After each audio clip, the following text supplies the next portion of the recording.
Sa mapagpalang araw sa ating lahat mga kapatid, ako muli si Eder Bernardes, batch 3 at itong aking daily devotion.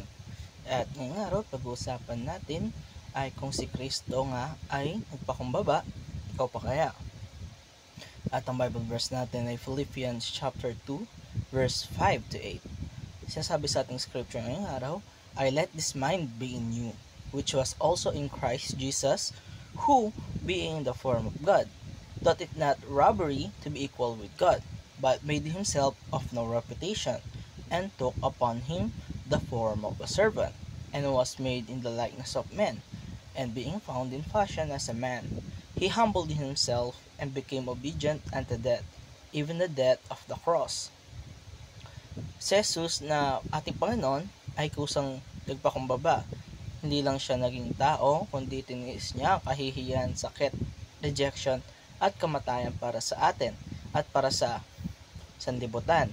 Ito ang tinatawag nating humiliation of Christ. Hindi siya napilitan, bagkus dahil ito sa kanyang pagmamahal. At hindi dahil kailangan niya tayo, kung dahil tayo ay kanyang mga kapatid. At para naman sa ating teaching ngayong araw ay unang-una, Christ, the supreme leader of Christians, humbled himself.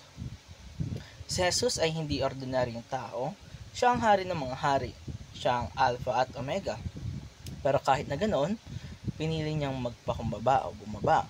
Pinili niyang iwan ang kaluwalhatian para maranasan ang hirap na pagiging tao. Ang gutom, sakit, pagod at lalong-lalo na yung pagtalikod ng mga tao sa kanya. Kung nga tayo minsan, nasasaktan tayo kapag di tayo pinapansin na bigyan ng recognition, si Jesus, buong pagkatao niya, tinanggihan, pinagkatuwaan, at tinorture pa. Pero hindi siya gumante. Hindi siya lumaban para sa pride niya dahil alam niya ang daan ng kaligtasan ay sa pamagitan ng pagpapakumbaba. Kalawa, Christians should be the most humble people in the world. Kung tayo na followers ni Christ, tayo rin dapat ang pinakamatinong tao pagdating sa humility. Pero madalas, tayo pang mabilis mapikon at ayaw mapahiya. Gusto natin lagi tayong tama at gusto natin laging nasa taas tayo. Pero ang tunay na Kristiyano, marunong yumuko at marunong magsabi ng sorry, marunong magpatawad, marunong kumilala ng pagkakamali.